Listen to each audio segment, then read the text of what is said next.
ஜெய் ஸ்ரீ மாத்திரை நமக ஜெய் குரு பரசுராம். நமஸ்காரம். நான் கரூர்லேருந்து வல்சலா பண்ணிக்க பிரசன்ன ஜோதிடர். இன்னைக்கு நம்ம ஆவணி மாத பலன்கள் மகர ராசிக்கு எப்படி இருக்குன்னு பார்க்க போகிறோம். இந்த ஆவணி மாதம் என்னைக்கு பிறக்குது அப்படின்னா 17/8/2025 ஞாயிற்றுக்கிழமை ரோஹிணி நட்சத்திரத்தில் இந்த மாதம் பிறக்குது. இந்த மாதம் ரோஹிணி நட்சத்திரத்தில் பிறக்கிறதுனால மகர ராசியில் இருக்கக்கூடிய திருவோண நட்சத்திரக்காரங்க கட்டாயம் பரிகாரம் பண்ணிக்கணும். என்ன பரிகாரம் பண்ணணும் அப்படின்னா, இந்த மாதம் பிறக்கிற அன்னைக்கு, அதாவது 17ஆம் தேதி ஞாயிற்றுக்கிழமை அன்னைக்கு நீங்கள் காலையில், ஓகேங்களா, காலையில் போய் வீட்டுக்கு பக்கத்தில் இருக்கக்கூடிய கோயிலுக்கு போய்க்கோங்க. அதாவது பெருமாள் கோயிலாக இருந்தாலும் சரி, சிவன் கோயிலாக இருந்தாலும் சரி, அந்த கோவிலில் இருக்கக்கூடிய பசுமாடும் கன்றும் இருக்கும் இல்லையா, அதுக்கு குடிக்கிறதுக்கு ஜலம் கொடுக்கறது, வைக்கப்பல் கொடுக்கறது, இதெல்லாம் கொடுத்து ஆசீர்வாதம் வாங்கிக்கிட்டு அதுக்கப்புறம் என்னென்னா, ஒரு சொம்பில் நீங்கள் ஃபுல்லாக பசும்பாலோ அல்லது நெய், ஒரு சொம்பு எடுத்துகிட்டு அதில் பசும்பால் எடுத்து தானம் பண்ணலாம். அல்லது ஒரு சொம்பு நிறைய நெய்யை வச்சு தானம் பண்ணலாம். முடிந்தவங்க வசதி இருக்குது அப்படின்னா பசுமாட்டையே தானம் பண்ணலாம். அது உங்களுடைய விருப்பம். ஆனால் கட்டாயம் இதில் எது உங்களால் முடியுமோ அதை நீங்கள் பண்ணுங்கள். இதை பண்ணுறதுனால ஒரு வருட காலம் வரைக்கும் உங்களுக்கு பொருளாதார தட்டுப்பாடு ஏற்படாது. அதே மாதிரி இந்த விபத்து கண்டம், ஆயுள் கண்டம்லாம் தவிர்க்கப்படும். நல்ல நீண்ட ஆயுள் ஆரோக்கியம் உங்களுக்கு கிடைக்கும். அதே மாதிரி இந்த ஒரு வருடம் முழுவதுமே உங்களுக்கு சகல விதமான சௌபாக்கியங்களும் கிடைக்கும். பொருளாதாரத்தில் நல்ல வளர்ச்சி நிலையை நோக்கி போகும். இதனால் உங்களால் என்ன முடியுதோ இந்த பரிகாரத்தை நீங்கள் செய்யுங்க.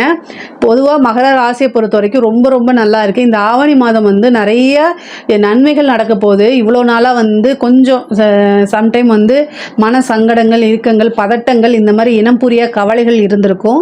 அது எல்லாமே இந்த மாதம் உங்களுக்கு தெளிவு பிறக்கும். இதுதான் அப்படிங்கிற ஒரு தெளிவுக்கு நீங்கள் வரக்கூடிய மாதம் தான் இந்த மாதம். அதே மாதிரி 9ஆம் இடத்துல உங்களுக்கு செவ்வாய் ஆட்சி பெற்றிருக்காரு. இது ஒரு நல்ல அமைப்பு. 11 கூடையவர் லாபஸ்தானாதிபதி 9ஆம் இடத்துல இருக்காரு. அதே மாதிரி இன்னொன்று என்னென்னா, உங்களுக்கு நல்ல ராஜயோகத்தை கொடுக்கக்கூடியவர் சுக்கிரன். இந்த சுக்கிரன் என்னென்னா 5 குடையவரும் 10 குடையவரும் இருக்கார். அவர் 21ஆம் தேதி, ஆகஸ்ட் மாதம் 21ஆம் தேதி உங்களுக்கு கடக ராசிக்கு வர்றாரு. அதாவது 7ஆம் இடத்துக்கு உங்களுடைய ராசியை பார்க்குறாரு. அப்போது சுக்கிரன் உங்களுடைய ராசியை பார்க்குறது ஒரு அதிர்ஷ்டமான செய்தி. அது மட்டும் இல்லாமல் 2ஆம் இடத்துல ராகு இருக்குது. அதே மாதிரி அஷ்டமஸ்தானத்தில் சூரியன் இருக்காரு. புதனும் வரப்போகிறாரு. இந்த புதன், சூரியன், கேது சேரும்போது மட்டும் ரொம்ப கவனமாக இருந்துக்கணும். தொழில் ரீதியாக நிறைய பணம் காசு வர்றது, தொழிலில் புது புது முயற்சி எடுக்கிறது, ஏற்றுமதி சார்ந்த தொழில், இறக்குமதி சார்ந்த தொழில்கள்லாம் நல்லா இருக்கும். வெளிநாட்டிலிருந்து நிறைய ஃபாரின் ஃபண்டு வர்றதுக்கு உண்டானது, வெளிநாட்டில் முதலீடு செய்கிறது, வெளிநாட்டோட முதலீடு இங்கே உங்களோட பிஸ்னஸில் பண்ணுறது, இந்த மாதிரி அமைப்புகள்லாம் நடக்கும். தொழில் மூலிமா நல்ல லாபம் சம்பாதிக்கிறது, ஆதாயம் பார்க்குறது, இது எல்லாமே உறுதியாக இருக்குது. அதேமாதிரி புது பார்ட்னர் கிடைப்பாங்க. உங்களுக்கு இவ்வளோ நாளாக இந்த பிஸ்னஸை ரன் பண்ணுறதுக்கு எந்த சோர்ஸுமே இல்லாமல் இருந்தால் கூட இந்த சுக்கிரனுடைய அனுகிரகத்தினால இந்த மாதம் ஒரு நல்ல சோர்ஸ் உங்களுக்கு உருவாகும். அதே மாதிரி உத்தியோகத்தில் இருக்கவங்களுக்கு நல்ல ப்ரமோஷன்ஸ், உங்களுடைய உழைப்பு பாராட்டும் அங்கீகாரமும் கிடைக்கும். ஒரு சிலருக்குள்ள கவர்மெண்ட் ஜாப் கிடைக்கிறதுக்கு உண்டானது இருக்குது. உத்தியோக மாற்றம், தொழில் மாற்றம் உறுதியாக உண்டு இந்த மாதம். புதனும் சூரியனும் கேதுவும் அஷ்டமஸ்தானத்தில் இருக்காங்க. நான் சொல்கிறது தான் மகர ராசியோடைய பெண்களுக்கு கணவருடைய தேக ஆரோக்கியத்தில் கவனமாக இருக்கணும். ஏன்னா அஷ்டமஸ்தானம்ங்கிறது மாங்கல்ய ஸ்தானமாக இருக்குது. இப்போது இந்த இடத்துல இந்த மாதம் 7ஆம் தேதி, அதாவது செப்டம்பர் மாதம் 7ஆம் தேதி கிரகணம் நடக்க போகுது. அது கிரகணம் இங்கே இல்லை, இந்தியாவில் இல்லை. ஆனாலும் அது உங்களுக்கு 8ஆம் இடத்துல இருக்கனால மகர ராசியில் இருக்கக்கூடிய பெண்கள் இந்த மாதம் உங்களுடைய குடும்பத்திலையும் சரி, கணவர்கிட்டையும் சரி, கணவருடைய தேக ஆரோக்கியமாக இருந்தாலும் சரி, கணவர்கிட்ட உங்களுடைய வாக்குவாதமாக இருந்தாலும் சரி, கட்டாயம் கவனமாக இருக்கணும். தேவையில்லாத வார்த்தைகளை விட்டுறக்கூடாது. மாங்கல்ய ஸ்தானத்தில் இந்த கிரகணம் நடக்க போகுது. அஷ்டமஸ்தானத்தில் கிரகணம் நடக்குது. அது பெண்களை பொறுத்த வரைக்கும் மாங்கல்ய ஸ்தானமாக இருக்கனால நிறுத்தி நிதானமாக எல்லா விஷயத்தையும் செய்யணும். டக்கு டக்குன்னு செய்யக்கூடாது. இந்த விஷயத்தை செய்கிறதுனால நமக்கு ஏதாவது பிரச்சனை வருமா அப்படிங்கிறத பார்த்து செய்யுங்க. ஆணாக இருந்தாலும் சரி, பெண்ணாக இருந்தாலும் சரி, ஒரு விஷயத்தை ஹேண்டில் பண்ணும்போது பொறுமையாக ஹேண்டில் பண்ணுங்கள். அதே மாதிரி வண்டி வாகனங்களில் போகும்போது கவனமாக இருங்க. ஹெல்த்தில் ஏதாவது ஒரு பிரச்சனை அப்படின்னா உடனடியாக டாக்டர்கிட்ட காமிக்கிறது நல்லது. ஆண்களுக்கு அது ஆயுள் ஸ்தானமாக இருக்கனால உடனடியாக எந்த ஒரு தாமதமுமே இல்லாமல் மருத்துவ ஆலோசனைக்கு போயிருங்க. கன்ஃபியூஸாக இருக்கும் பட்சத்தில் 2 தடவை 2 டாக்டர் கிட்ட என்ன செய்யுங்க, ஒப்பீனியன் கேளுங்க. உயிர் சம்மந்தப்பட்ட இடம்ங்கிறதுனால கவனமாக இருக்க சொல்கிறேன். பயம் வேண்டாம், ஆனால் விழிப்புணர்வோடு இருந்தால் வருமுன் காப்போம் அப்படிங்கக்கூடிய விஷயங்களை ஆள் மனசில் பதிய வச்சுக்கிட்டிங்கன்னா இந்த மாதம் சூப்பராக இருக்குது. உங்களுக்கு பொருளாதாரத்தில் ரொம்ப சிறப்பான உயர்வான நிலை. 2ஆம் இடத்துல இருக்கக்கூடிய ராகு, அதாவது நிறைய எதிர்பார்க்காத ஒரு சூழ்நிலையில் காசு பணத்தை கொண்டு வந்து சேர்க்கும். சில பேருக்கு வந்து லாட்ரி, புதையல் இந்த மாதிரி அமைப்புகள் நல்ல யோகமும் உண்டு. சுக்கிரனுடைய அனுகிரகம் இந்த மாதம் முழுவதுமாக இருக்கனால நல்ல அமைப்பு. அதே மாதிரி 2ஆம் இடத்துக்கு ராகு இருக்கிறது மட்டும் இல்லை, குருவோடைய பார்வையும் இருக்குது. அப்போ என்னென்னா திடீர்னு ஒரு பணம், எதிர்பார்க்காத ஒரு பணம், பினாமி சொத்துக்கள் இந்த மாதிரி விஷயங்கள் நடக்கும். உயில் சொத்துக்கள் இருந்த பிரச்சனைகள்லாம் நீங்கி உயில் சொத்துக்கள் வந்து சேர்றதுக்கு உண்டான அமைப்புகள் இருக்குது. நிறைய பேர் வந்து வெளிநாட்டுக்கு வேலைக்காக போகிறது, தொழில் ரீதியாகவோ உத்தியோக ரீதியாகவோ படிப்பு ரீதியாகவோ வெளிநாட்டுக்கு போகிறதுக்கு உண்டான அமைப்புகள் இருக்குது. வெளிநாட்டு முதலீடுகள் வரதுக்கு உண்டானது, ஏதாவது ஒரு ஃபாரின் கிளைண்ட் உங்களுக்கு கிளிக் ஆகி நல்ல காசு பணம் சம்பாதிக்கக்கூடிய அமைப்புகள்லாம் இருக்குது. பொதுவாகவே குருவோடைய இது வந்து 6ஆம் இடத்துல இருக்கனால கடன் ரீதியாக இருக்கக்கூடிய பிரச்சனைக்கு இந்த மாதம் ஒரு விஷயம் வந்து உங்களுக்கு கிடைக்க போகுது. அதன் மூலியமாகவே கடனை அடைக்கிறது, கடன் ரீதியாக இருந்த மன உளைச்சல்கள்லாம் தீர்றதுக்கு உண்டான அமைப்புகள் உறுதியாக உண்டு. 8ஆம் இடத்துல இருக்கக்கூடிய கேது வந்து உடல் ரீதியாக இருக்கக்கூடிய ஏதாவது பிரச்சனைகளை கொடுக்கறது, இந்த சர்ஜரி கண்டத்தை கொடுக்கறது இந்த மாதிரி இருக்குது. அதனால் மருத்துவரை ஆலோசனை பண்ணிக்கிறது ரொம்ப ரொம்ப நல்லது. பெண்களை பொறுத்த வரைக்கும் நிறைய வாய்ப்புகள் வரும். இந்த வாய்ப்புகள்லாம் தவற விடாமல் நீங்கள் அதை கட்டாயம் யூஸ் பண்ணிக்கணும். திடீர்னு ஒரு நல்ல வேலை கிடைக்கிறது, ஒரு பிஸ்னஸ் ஸ்டார்ட் பண்ணுறது, இந்த மாதிரி விஷயங்கள் இவ்வளோ நாளாக நீங்கள் எதிர்பார்த்துட்டு இருந்திருப்பீங்க. ஒரு பிஸ்னஸ் பண்ணுறதுக்காக லோன் கேட்டிருப்பீங்க, அது கிடைக்காம போகும். அந்த மாதிரி அமைப்பெல்லாம் இந்த மாதம் வந்து ஆவணி மாதம் உங்களுக்கு வருது. ஒரு நல்ல பிஸ்னஸ் ஸ்டார்ட் பண்ணுறது, ஒரு நல்ல உத்தியோகம் கிடைக்கிறது, இந்த மாதிரி விஷயங்கள்லாம் நடக்கும். அதாவது இந்த மாதம் வந்து நிறைய மன மகிழ்ச்சிகள் உங்களுக்கு உறுதியாக உண்டு. புதுசாக நீங்கள் செய்கிறது, அதை ட்ரை பண்ணுறது, அது எல்லாமே சக்ஸஸ் ஆகிறது. ஆடை ஆபரண சேர்க்கை, வண்டி வாகனங்கள் வாங்குறது, ஒரு சிலருக்கு வீடு கட்டக்கூடிய அமைப்பு, வீடு வாங்கக்கூடிய அமைப்புகள்லாம் இருக்குது. தாயாருடைய தேக ஆரோக்கியத்திலையும் தந்தையாருடைய தேக ஆரோக்கியத்திலையும் நீங்கள் கவனமாக இருக்கணும். அதே மாதிரி கணவர்கிட்ட வீண் வாக்குவாதங்களை தவிர்க்கிறது நல்லது. கணவர்கிட்ட ஆர்கியூ பண்ணாமல் இருந்தாலே அவர் ரொம்ப நாள் நல்லா இருப்பார். அதனால் தயவுசெய்து மகர ராசியில் இருக்கக்கூடியவங்க இந்த ஒரு மாதம் மட்டும் ஆர்கியூ பண்ணாமல் இருங்க. தப்பு உங்கள் மேலே இருக்காது தான், நான் இல்லைன்னு சொல்லல. பட் ஆனால் இந்த மாதம் வந்து அதை தவிர்த்துருங்க. ஏன்னா சூரியன் அஷ்டமத்திலேருந்து வெளியில் வந்துட்டான்னா ரொம்ப நல்லதாக போயிடும்.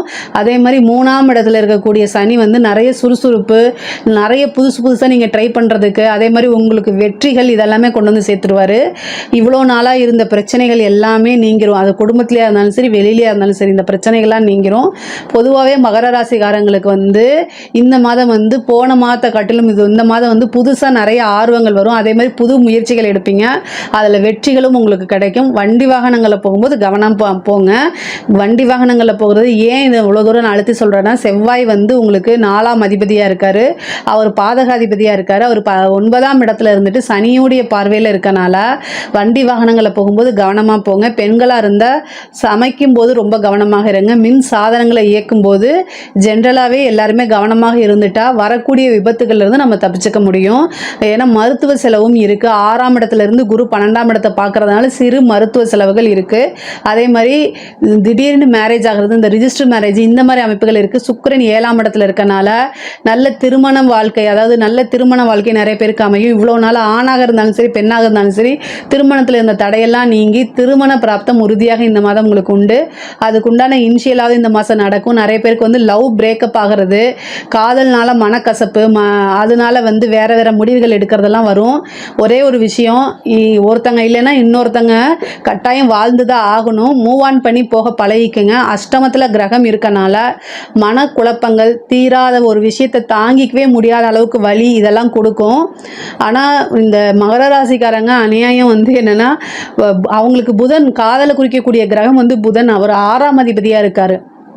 அதே மாதிரி 5 கூடைய சுக்கிரன் வந்து உங்களுக்கு 5 கூடைய சுக்கிரன் வந்து உங்கள் ராசியை பார்க்கறதுனால ஒரு சிலருக்குலாம் வந்து என்னென்னா லவ் பிரேக்கப் ஆகிறதுக்கு உண்டான வாய்ப்பு இருக்குது. ஒரே ஒரு விஷயம் மட்டும் நல்லா ஞாபகம் வச்சுக்கோங்க, காதல் வலி அப்படிங்கிறது வந்து பல்லு வலியை காட்டிலும் கம்மி தான். ஓகேங்களா? பல்லு யாராவது சொத்த பல்லாகி வலிச்சிச்சுன்னு வச்சுக்கோங்களேன், அதை விட வந்து காதல் வலி ரொம்ப கம்மியானது தான். அதனால் நீங்கள் அது ஒரு பெரிய உணர்வுகளுக்கு இது பண்ணாதீங்க. இது உங்களை விட்டு ஒருத்தவங்க பிரிஞ்சு போகிறாங்கன்னா அவங்க ஒர்த் இல்லை அப்படிங்கிறத நீங்கள் முழுமையாக நம்பணுமே தவிர அதிலேயே வீட்டுக்குள்ளேயே சுற்றிக்கிட்டு இருக்கக்கூடாது. அது கொஞ்சம் கஷ்டம்தான் வெளியில் வர்றது. ஆனால் வெளியில் வாங்க, புதுசாக நிறைய விஷயங்களை ட்ரை பண்ணுங்கள். உங்களுக்கு என்ன பிடிச்சிருக்கோ அதை செஞ்சு பழகுங்க. சுக்கிரனும் சந்திரனும் பார்க்கறதுனால உங்களை ப்ளேம் பண்ணுறது, உங்களுடைய பார்ட்னர் வந்து உங்களை ப்ளேம் பண்ணிட்டு தான் போவாங்க. நீங்கள் டேக் இட் ஈஸியாக எடுத்துக்கிட்டு மூவ் ஆன் பண்ணி போனீங்க அப்படின்னா சூப்பரான லைஃப் உங்களுக்கு காத்துக்கிட்டு இருக்குது. பொதுவாகவே 7ஆம் இடம் வந்து உங்களுக்கு கடகராசி சிம்ம, அதாவது சந்திரனா அதிபதியாக வரதுனால எப்போவுமே உங்களுக்கு ஒரு நல்ல வாழ்க்கை, ஒரு விஷயம் போனால் இன்னொரு விஷயம் நல்ல வாழ்க்கை காத்துக்கிட்டு இருக்குங்கிறத மனசில் பதிய வச்சுட்டிங்கனாலே எல்லா விஷயத்தையும் ஈஸியாக மூவ் ஆன் பண்ணி போயிடுவீங்க. மகர ராசிக்காரங்க, முக்கியமாக திருவோண நட்சத்திரக்காரங்க ஒரு பிரபலிய யோகம் இருக்குது அவங்களுக்கு. திருவோண நட்சத்திரனாலே அது வந்து ஒரு பெருமாளுடைய நட்சத்திரம், மகாவிஷ்ணுவுடைய நட்சத்திரம். அதனால் அதாவது அதுக்கு என்னென்னா பெரிய யோகம் இருக்குது. இந்த மகர ராசிக்கே ஒரு யோகம் இருக்குது. ஸோ அதனால் நீங்கள் மற்றவங்க எப்போவுமே உங்களை நோட்டீஸ் பண்ணிக்கிட்டே இருப்பாங்க. இந்த மாதம் கூடுதலாக நோட்டீஸ் பண்ணுவாங்க. ஏன்னா சுக்கிரன் பார்க்குது. அனைவராலும் விரும்பப்படக்கூடிய ஒரு நபராக மாறுறதுக்கு இந்த மாதம் வாய்ப்பு இருக்குது. அதை கட்டாயம் நீங்கள் யூஸ் பண்ணிக்கணும். உத்தியோகத்தில் இருக்கவங்களுக்கு நல்ல ப்ரொமோஷன்ஸ் கிடைக்கிறது, வெளிநாடு போகிறது, இந்த மாதிரி விஷயங்கள்லாம் இருக்குது. அதில் ஃபோக்கஸ் பண்ணுங்கள். அதே மாதிரியே வந்து ட்ரிப்பாவது, ஒரு ஃபாரின் ட்ரிப்பாவது உங்களுக்கு இந்த மாதம் கிடைக்கிறதுக்கு வாய்ப்பு இருக்குது. நீண்ட தூர பிரயாணம், குருவோடைய ஆசீர்வாதங்களை வாங்கிக்கணும். குலதெய்வ வழிபாடுகள் பண்ணுங்கள். அதே மாதிரி புத்திர பாக்கியம் நிறைய பேத்துக்கு கிடைக்கிறது வாய்ப்பு இருக்குது. மகர ராசி மகர லக்னம் யாராக இருந்தாலும் புத்திர பாக்கியம், திடீர்னு ரொம்ப நாளாக கல்யாணம் ஆகிட்டு ரொம்ப நாளாக குழந்தையே இல்லாமல் இருக்கவங்களுக்குலாம் திடீர்னு கன்சீவ் ஆகிறது, ஒரு நல்ல நியூஸ் வர்றது, அந்த மாதிரி அமைப்பு இருக்குது. குலதெய்வ வழிபாடு பண்ணுங்கள், புற்று வழிபாடு பண்ணுங்கள். இது ஒரு நல்ல அதிர்ஷ்டமாக உங்களுக்கு மாறும். இந்த மாதம் வந்து நீங்கள் புற்று வழிபாடு பண்ணுறதுனால நல்ல அதிர்ஷ்டகரமாக மாறும். கலைத்துறை சம்மந்தப்பட்டவங்களுக்குலாம் சூப்பராக இருக்குது. ஒரே நைட்டில் ஒபாமா அப்படின்னு சொல்லி ஒரு படத்தில் சொல்லுவாங்கள்ல, அது ஜோக் இல்லை. இந்த மாதம் அது உங்களுக்கு உண்மையாக இருக்கும். கலைத்துறை சம்மந்தப்பட்டவங்களுக்குலாம் ஒரு நைட்டில் ஒரு வீடியோ, உங்களோட வீடியோ வந்து வைரல் ஆகும். அது மூலிமா நீங்கள் பிரபலியம் ஆவீங்க. நல்லதாக இருந்தாலும் சரி, கெட்டதாக இருந்தாலும் சரி, பிரபலிய யோகம் இந்த மாதம் உங்களுக்கு உறுதியாக உண்டு. நிறைய அவார்டு கிடைக்கும். அதே மாதிரி உங்களுக்கு நிறைய புது புது வாய்ப்புகள், நல்ல சேலரி, நல்ல பணம் சம்பாதிக்கக்கூடிய அமைப்புகள்லாம் இருக்கும். பொதுவாக கலைத்துறையை பொறுத்த வரைக்கும் நல்ல வளர்ச்சி, மிகப்பெரிய பிரம்மாண்டமான வளர்ச்சி உறுதியாக இருக்குது. அரசாங்க துறையில் வேலை பார்க்குறவங்க ரொம்ப ஜாக்கிரதையாக இருக்கணும். உயர் அதிகாரிகளுடைய அழுத்தங்களுக்கு ஆளாகி உங்களுக்கு தேவையில்லாத விஷயங்களை ஈடுபாடு பண்ணுற மாதிரி உங்களை நிர்பந்தப்படுத்துவாங்க. ஆனால் நீங்கள் மெடிக்கல் லீவ் போட்டு போயிருங்க. பொதுவாகவே வந்து இந்த செப்டம்பர் மாதம் 7ஆம் தேதி கிரகணம் வருது. அது சூரியன் அஷ்டமத்தில் இருக்குது. உங்களுக்கு அஷ்டமாதிபதி அஷ்டமத்திலே இருந்து கிரகணம் பண்ணுறதுனால உங்களுடைய வேலைக்கோ அல்லது உங்களுடைய பேரை கலங்கப்படுத்துறதுக்கோ அது அமைப்புகளாக மாறிடும். அதனால் வந்து ஒரு உயர் அதிகாரிகள் போய் லஞ்சம் வாங்க சொல்கிறது, இந்த மாதிரி வேலை சொல்கிறது, ரிட்டன் ஆர்டர் இல்லாமல் ஏதாவது செய்ய சொன்னால் செய்யாதீங்க. ஒரு மாதத்துக்கு மட்டும் தவிர்த்துருங்க. இந்த ஒரு மாதம் மட்டும் கவனமாக இருங்க. தாண்டிட்டிங்கன்னா, இந்த ஒரு மாதத்தை தாண்டிட்டு எந்த வித பிரச்சனையும் இல்லை. ஆனால் இந்த மாதம் நீங்கள் செய்யக்கூடிய விஷயம் அது வந்து ரொம்ப கஷ்டத்தை கொடுத்துரும். அது ரொம்ப ரொம்ப டேஞ்சரில் உங்களுக்கு கொடுத்துரும். வேலை, பேர், இவ்வளோ நாளாக நீங்கள் காத்து வச்சுருந்த பேர் போயிடும், வேலை போயிடும், உத்தியோகம் போயிடும், பனிஷ்மெண்ட்டு, ஜெயிலுக்கு போகிறது, இதெல்லாம் நடந்துடும். அதனால் ரொம்ப ஜாக்கிரதையாக இருங்க. எப்போல்லாம் கிரகணம் வருதோ அப்போல்லாம் ஆட்சியாளர்களுக்கும் அதிகாரிகளுக்கும் கட்டாயம் ஒரு பிரச்சனை வந்தே தீரும். அதனால தான் இவ்வளோ தூரம் நான் அழுத்தமாக சொல்கிறது. அதே மாதிரி அரசியல்வாதிகளுக்கு வளர்ச்சி, ஆனால் நெகட்டிவாக உங்களை வந்து போர்ட்ரேட் பண்ணுறது, சோஷியல் மீடியாவில் வந்து ஒரு டோல் மெட்டீரியலாக நீங்கள் மாறுறது, இது மாதிரி விஷயங்கள்லாம் வாய்ப்புகள் இருக்குது. அதனால் கவனமாக இருங்க. ஆட்சியாளர்கள் செய்யக்கூடிய ஒவ்வொரு விஷயத்தையும் கவனமாக செயல்படுங்க. நீங்கள் எடுக்கக்கூடிய முயற்சிகள் ஃபெயிலியர் ஆகும். இந்த ஒரு மாதம் ரொம்ப அமைதியாக இருந்துட்டு நீங்கள் இப்போ ப்ரெஸ்ஸுக்கு வந்து பேட்டி கொடுக்குறது, மீடியாவில் பேட்டி கொடுக்குறது, இந்த மாதிரி விஷயங்கள்லாம் நீங்கள் சொல்லக்கூடிய வார்த்தைகள், நீங்கள் செய்யக்கூடிய வார்த்தைகள்லாம் ரொம்ப அளவு கடந்து வந்து உங்களை ஃபோக்கஸ் பண்ணுவாங்க. அதனால் கவனமாக இருந்துட்டிங்கன்னா பிரச்சனையே கிடையாது. பொதுவாக மகர ராசிக்காரங்களுக்கு மன உளைச்சலை ஏற்படுத்தணும்னு சில பேர் வருவாங்க. நான் உனக்கு நல்லது தான் செய்கிறேன்னு சொல்லிட்டு வருவாங்க. அவங்க பேச்சை கேட்காதீங்க.